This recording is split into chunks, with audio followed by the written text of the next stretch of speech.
नमस्कार दोस्तों, ऐसी मेरी परमपिता परमात्मा से प्रार्थना है कि आप सब सुखी हों, स्वस्थ हों, मस्त हों और मज़े में हों। आज मैं आपकी सेवा में एक नया वीडियो लेकर हाजिर हुआ हूँ। वीडियो शुरू करने से पहले आपसे विनम्र विनती है कि अगर आपको मेरा ये वीडियो अच्छा लगे तो मेरा चैनल सब्सक्राइब कर देना और मेरा वीडियो लाइक व शेयर कर देना। चलिए आज का वीडियो शुरू करते हैं। आज के वीडियो में हम चर्चा करेंगे कि अगर जातक की जन्म कुंडली में शुभ राहु शुभ होकर पहले घर में हो, तीसरे घर में हो,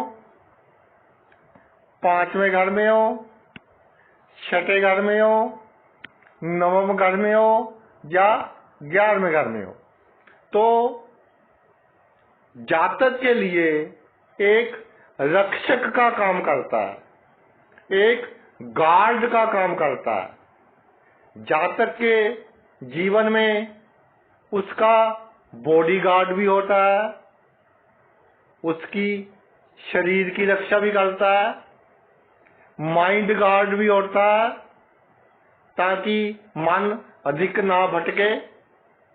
एक लिमिट में भटकने के बाद जातक पटरी पर वापस आ जाए।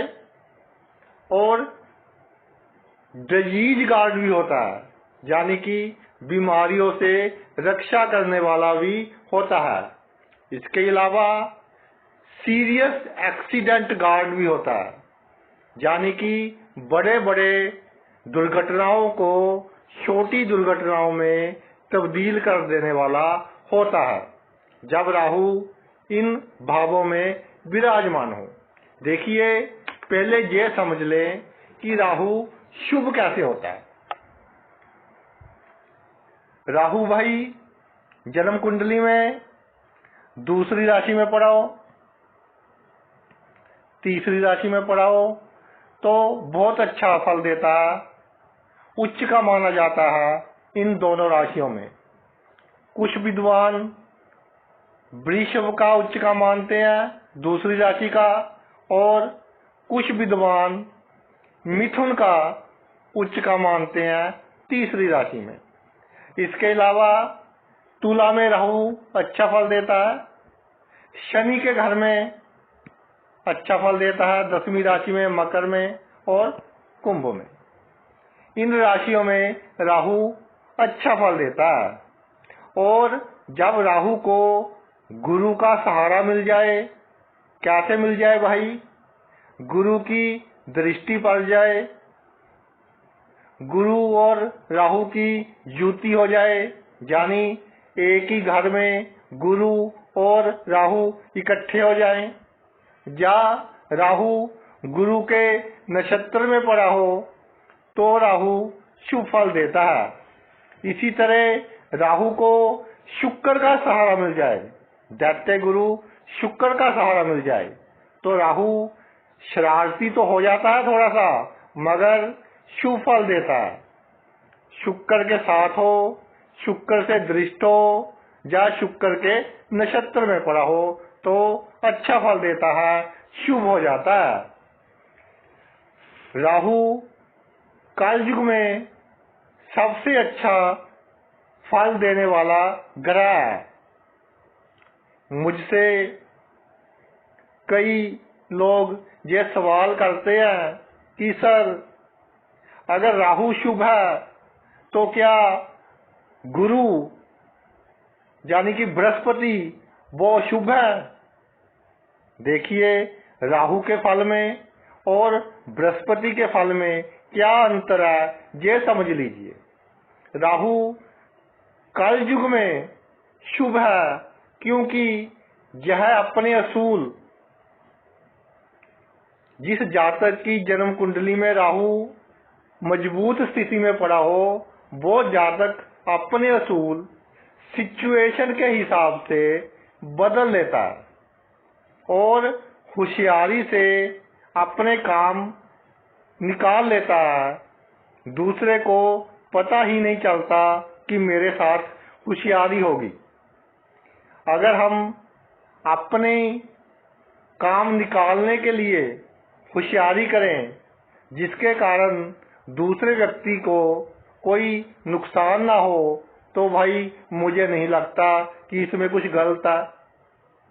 तो राहु होशियारी से जातक के काम निकलवा देता है और जब इस तरह की कोई परिस्थिति आ जाती है, कोई सिचुएशन आ जाती है कि भागना पड़ जाए, 4 व्यक्तियों में अकेला बंदा फंस गया, तो राहु उसको वहां से भगा देता है कि फिर देखेंगे, अब तो जान बचाओ और चलो यहां से।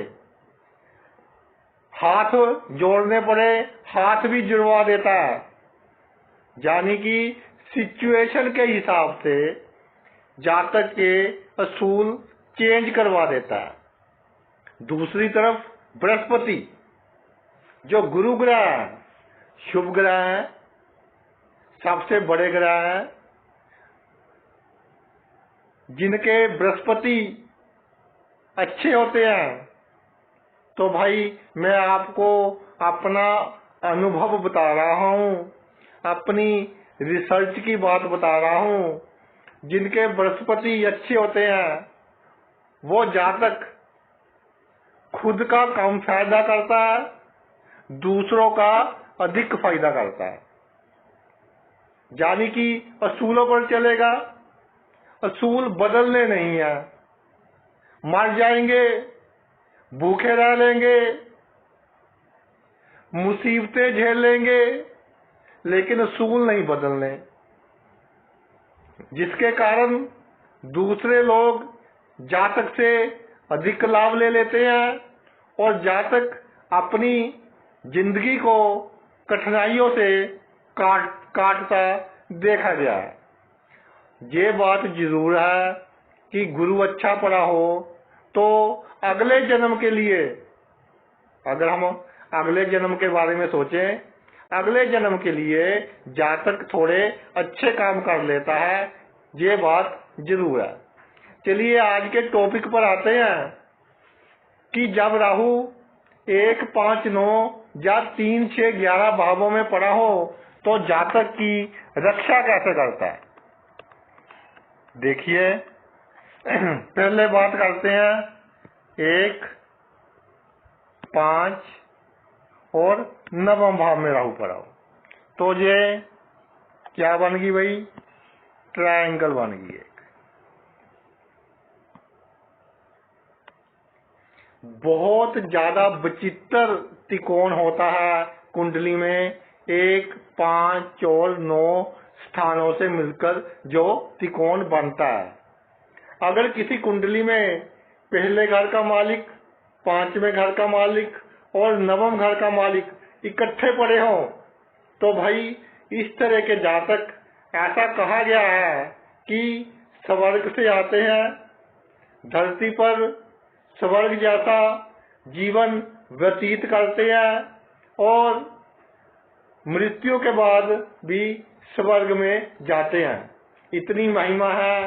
अगर 1, 5, 9 के स्वामी इकट्ठे पड़े हों या किसी तरह से इनका संबंध बनता हो तो भी बहुत शुभ फल मिलता है। जब राहु पहले घर में हो, 5वें घर में हो या 9वें घर में हो, तो भाई जातक को थोड़ी सी मानसिक चिंता तो देता है, चाहे शुभ भी पड़ा हो, लेकिन मानसिक चिंता तो देता है। लेकिन वो कहते हैं ना, स्ट्रेस फॉर सक्सेस, यानी कि बिना चिंता के हम जीवन में तरक्की नहीं कर सकते। जीवन में तरक्की करने के लिए जितनी चिंता की जरूरत होती है, उतनी चिंता राहु इन घरों में देता है। सिर्फ पहले घर में हो, लगन में हो, तो चिंता थोड़ी अधिक दे देता है।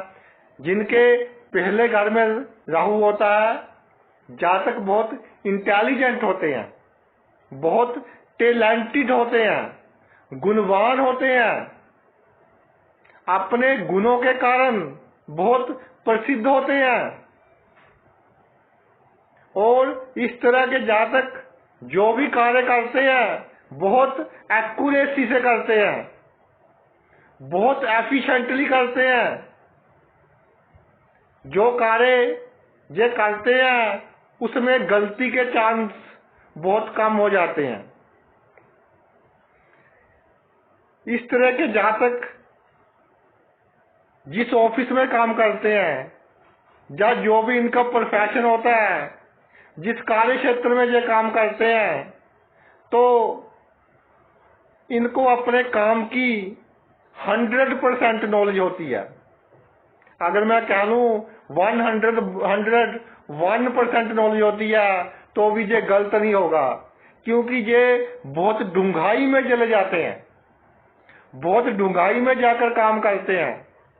और अगर एक दिन भी अपने कार्य क्षेत्र में ना जाएं, जो इनके कुलीग होते हैं उनको बहुत मुश्किल हो जाती है, क्योंकि जिस तरह से ये काम करते हैं कोई दूसरा बंदा उस तरह से काम कर ही नहीं सकता। इतना टैलेंट होता है, बहुत अच्छी प्लानिंग होती है, डिसीजन बहुत जल्दी लेते हैं और बहुत जल्दी इम्प्लीमेंट कर देते हैं, और जो निर्णय ये ले लेते हैं उसका जो रिजल्ट निकलता है बहुत अच्छा निकलता है। जो कार्य ये प्लानिंग के साथ करते हैं उसका नतीजा हमेशा अच्छा ही निकलता है। जिनके लगन में राहु पड़ा हो, पहले भाव में राहु पड़ा हो। राहु एक मायावी ग्रह है। जो लगन है वो जैसे कार का स्टीयरिंग होता है ना, कि पूरी कार का कंट्रोल स्टीयरिंग के पास है, इसी तरह पूरी कुंडली का जो कंट्रोल है वो लगन के पास होता है।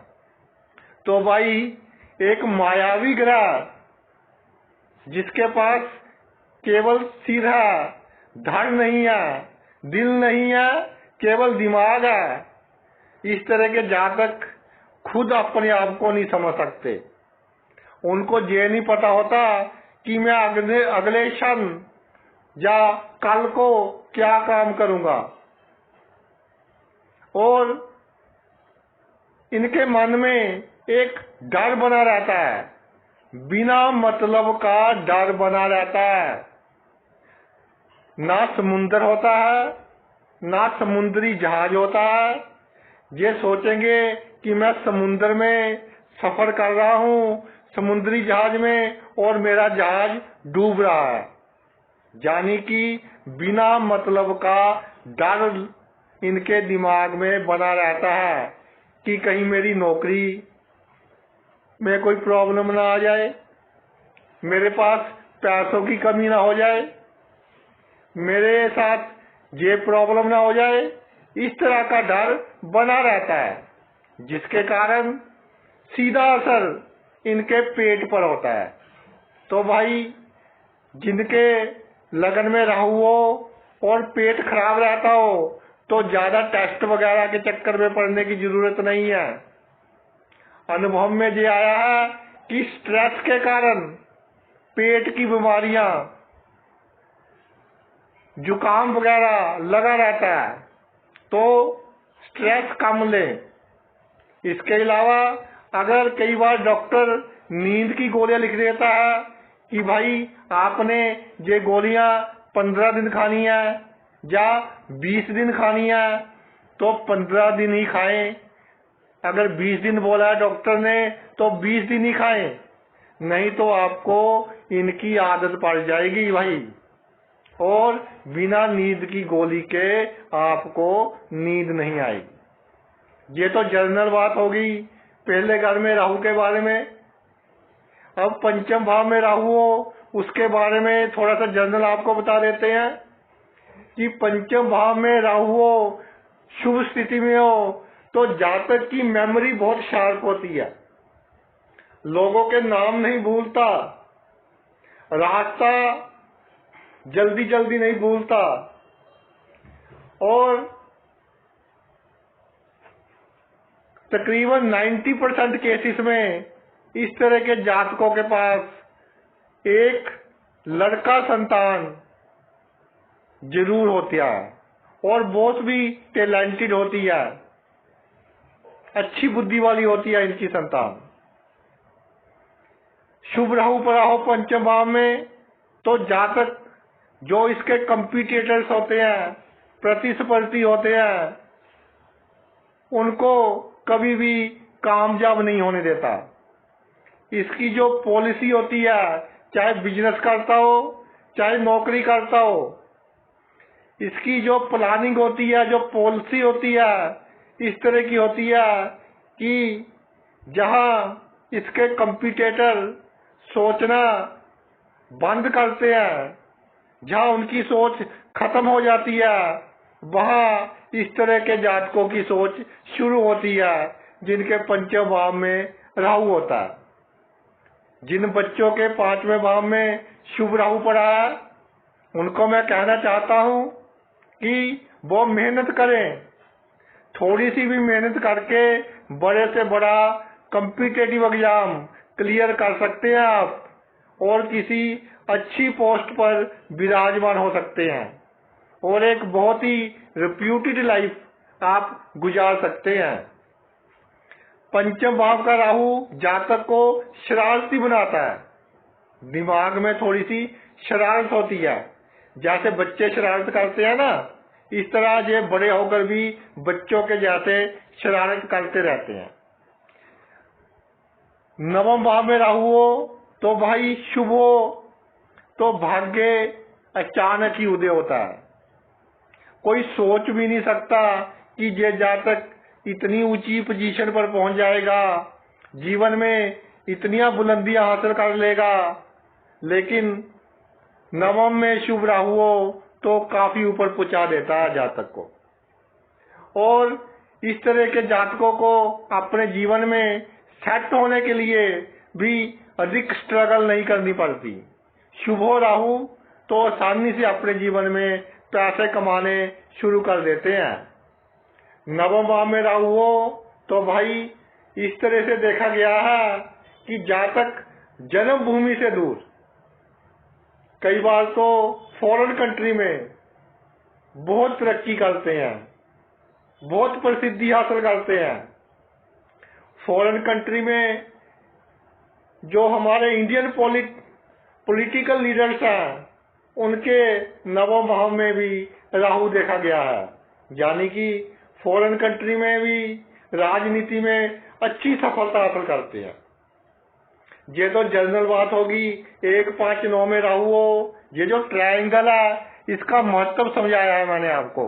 ये ट्रायंगल कुंडली में बहुत अच्छा फल देने वाली होती है। तो भाई जब 1, 5, 9 में राहु आ जाए तो बहुत बड़ा रक्षक होता है। जातक का दूसरों के प्रति रवैया इस तरह का होता है कि दुनिया के दिल में जातक के लिए इज्जत होती है। एक तो होता है ना ऊपर ही ऊपर किसी की इज्जत करना, लेकिन जिनके पहले 5वें या 9वें भाव में राहु हो, तो जो इनके आसपास लोग होते हैं वो दिल से इनकी इज्जत करते हैं, क्योंकि यह अगर किसी से होशियारी भी करेंगे तो दूसरे व्यक्ति को पता नहीं चलेगा कि ये मेरे साथ होशियारी कर रहा है। इसलिए इनकी इज्जत उम्दा होती है, और जब ये किसी भी प्रॉब्लम में फंसते हैं तो बहुत सारे लोग इनके साथ आकर खड़े हो जाते हैं और बड़ी से बड़ी प्रॉब्लम में से इनको निकाल कर ले जाते हैं। और पहला, 5वां और 9वां भाव जो है इसका भाग्य से बहुत संबंध है। राहु शुभ स्थिति में हो तो भाग्य बहुत साथ देता है इनका। जिसका भाई भाग्य साथ देता हो उसको तो रेगिस्तान में भी पानी बहुत आसानी से मिल जाता है। इसी तरह इनके जीवन में बड़ी से बड़ी बदनामी जब पूरे आते चांस बन जाए कि बहुत बड़ी बदनामी होगी, मगर राहु इस तरह की परिस्थितियां बना देता है कि बदनामी या तो होती ही नहीं, अगर होती है तो बहुत ही छोटे स्तर पर होती है। ज्यादातर प्रेम संबंधों के कारण या ऑपोजिट सेक्स के लोग इनके खिलाफ बदनामी की साजिश बनाते देखे गए हैं। इसलिए भाई अगर 1, 5, 9 में राहु हो, थोड़ा सा ऑपोजिट सेक्स के लोगों से सावधान रहिए। और भाग्य के कारण बड़ी दुर्घटनाएं छोटी दुर्घटनाओं में बदल जाती हैं। बड़े रोग अगर कुंडली में और ग्रह अच्छे हों, बड़े रोग छोटे रोगों में बदल जाते हैं। तो ये थी माया 1, 5 और 9 घर में अगर राहु विराजमान हो। अब बात करते हैं 3, 6 और 11वें भाव की।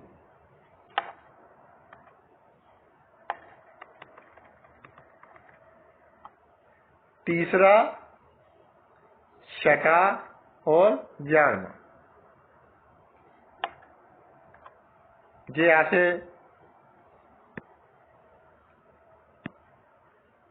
ट्रायंगल बन गई है। 3, 6 और 11 भाव में राहु बहुत अच्छा फल देता है। या इस तरह से कह लो कि 3, 6 और 11वें भाव में सभी पाप और क्रूर ग्रह अच्छा फल देते हैं। तीसरे घर में राहु आ जाए तो भाई व्यक्ति एडमिनिस्ट्रेटिव लाइन में, जैसे किसी फैक्ट्री का जनरल मैनेजर हो गया, तो वो फैक्ट्री को बहुत अच्छे ढंग से चलाएगा। क्यों? क्योंकि एक तो इसमें दलेरी बहुत होती है, एक रिस्क बहुत जल्दी ले लेता है, एक डिसीजन निर्णय बहुत क्विक लेता है और निर्णय लेने के बाद उसको इम्प्लीमेंट लागू उससे भी जल्दी कर देता है।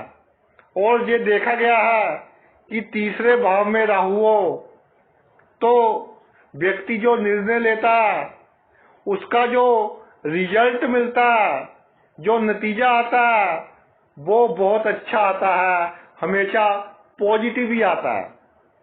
तीसरे भाव का राहु व्यक्ति को हर तरह का सुख, आराम, जमीन, जायदाद, यश, प्रसिद्धि देता है। और तीसरे भाव में राहु हो तो जातक की समाज में अपनी एक अलग ही छाप होती है, क्योंकि दलेरी बहुत होती है और निर्णय बहुत जल्दी ले लेता है।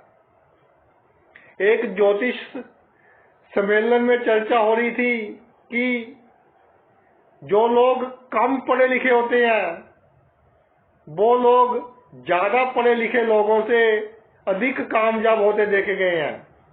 बिजनेस के क्षेत्र में, पॉलिटिक्स के क्षेत्र में। ऐसा क्यों? ऐसा इसलिए कि भाई जो लोग अधिक पढ़े लिखे होते हैं वो निर्णय लेने में, डिसीजन लेने में अधिक समय लगा देते हैं, जिसके कारण अच्छा टाइम हाथ से निकल जाता है। लेकिन जब तीसरे भाव में राहु हो तो ये क्षमता होती है कि रिस्क भी बहुत बड़ा ले लेना, बहुत जल्दी ले लेना और निर्णय भी बहुत जल्दी ले लेना। अब थोड़ा सा छठे भाव के बारे में भी आपको बता दूं। छठे भाव में राहु हो तो मैं तो ऐसा कहता हूं कि अपने आप में ही भाई ये एक राजयोग है, अति उत्तम स्थिति है राहु की छठे भाव में, अगर शुभ होकर पड़ा हो। छठा भाव होता है रोग का, शत्रु का, ऋण का, नौकरी का। तो छठे भाव में राहु हो, जातक की रोगों से लड़ने की क्षमता बहुत अधिक होती है, इम्यून सिस्टम बहुत अच्छा होता है। अगर कोई बीमारी आ जाए तो जल्दी ठीक हो जाती है। शुभ राहु हो तो शत्रु इससे कांपते हैं, चाहे शो करे चाहे ना करे, लेकिन मन ही मन में इससे बहुत डरते हैं और पंगा नहीं लेते। ऋण की बात हो तो ऋण जातक लेगा तो अच्छे कामों के लिए लेगा और ऋण बहुत जल्दी उतर जाएगा। और नौकरी की बात हो तो छठे भाव में राहु हो तो जातक लोगों को नौकरी देने वाला होता है, बहुत सारे लोगों को रोजगार देने वाला होता है। जहाँ इस तरह की पावर्स होती है, इसके पास इस तरह की शक्ति होती है कि बहुत सारे लोगों को नौकरी दिलवा देता है। इसकी कलम में इतनी शक्ति होती है कि बहुत सारे लोग रोजगार इसकी सहायता से प्राप्त कर लेते हैं। 11वें भाव में राहु हो तो 11वां भाव आमदनी का होता है। जैसे जैसे उम्र बढ़ती है आमदनी भी बढ़ती है जातक की। एक चीज जरूर है कि 11वें भाव में राहु हो, जातक अच्छी कमाई करेगा। उसका ढंग नैतिक भी हो सकता है और अनैतिक भी हो सकता है। लेकिन अगर राहु शुभ हो तो जातक अगर अनैतिक ढंग से भी कमाई करेगा तो भी बहुत कम चांस होते हैं कि वो पकड़ा जाए, तब भी समाज में उसका रुतबा बहुत बड़ा होता है।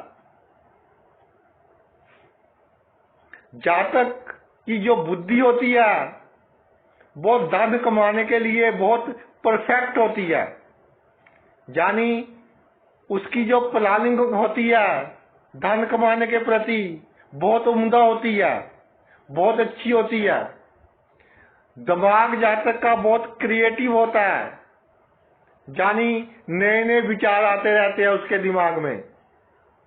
और इस तरह के जातक बहुत अच्छे सलाहकार होते हैं।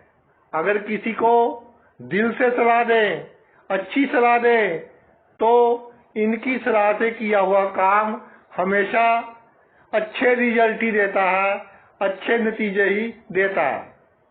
क्योंकि कब किसके साथ क्या दाव पेच खेलने हैं, इस तरह के जातकों को बखूबी इसका ज्ञान होता है, जिनके 11वें भाव में राहु पड़ा हो। तो भाई 3, 6 और 11 भाव में राहु पड़ा हो तो इसका तात्पर्य ये होता है कि जातक ने पिछले जन्म में शुभ कार्य किए हैं।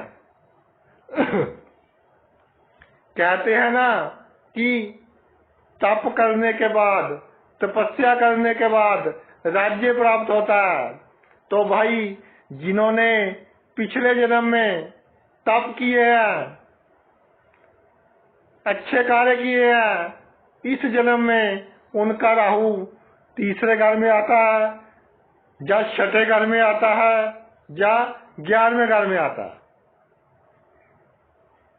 राहु शुभ स्थिति में इन भावों में पड़ा हो, जैसे आंधी आती है तो मिट्टी को उड़ाकर ले जाती है, बहुत तेजी से, बहुत आसानी से। इसी तरह 3, 6, 11 घर में राहु हो तो कुंडली के सभी अशुभ दोषों को नष्ट करने में सक्षम होता है। तो भाई कई बार तो जातक अपना एक्सपीरियंस बताते हैं कि मुझ पर बहुत बड़ी विपत्ति आनी थी।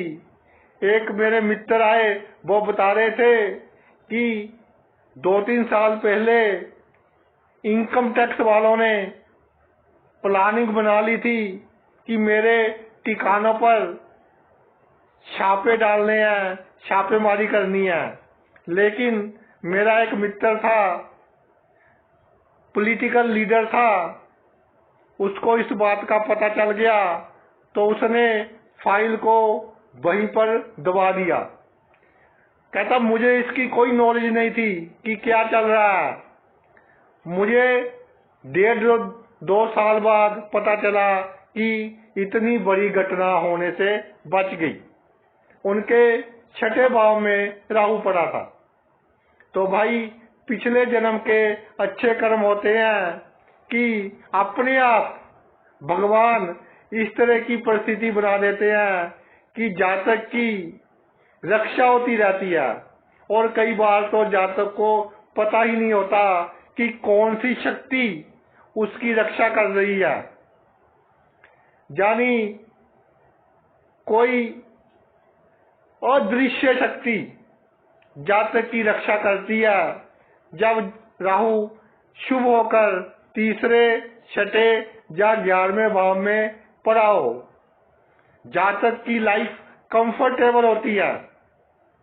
कई बार जातक से गलत कार्य हो जाते हैं, राहु करवा देता है, लेकिन फिर भी समाज में उसका मान सम्मान इज्जत बहुत उम्दा होती है।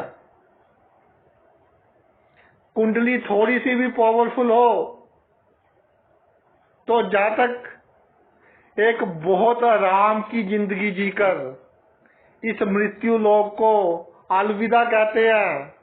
और जातक के मरने के बाद भी लोग जातक के कामों को याद करते हैं और मरने के बाद भी उसकी इज्जत करते हैं कि भाई बहुत अच्छा बंदा था, इतने अच्छे काम कर गया है इस दुनिया में, इस मृत्यु लोक में रहकर।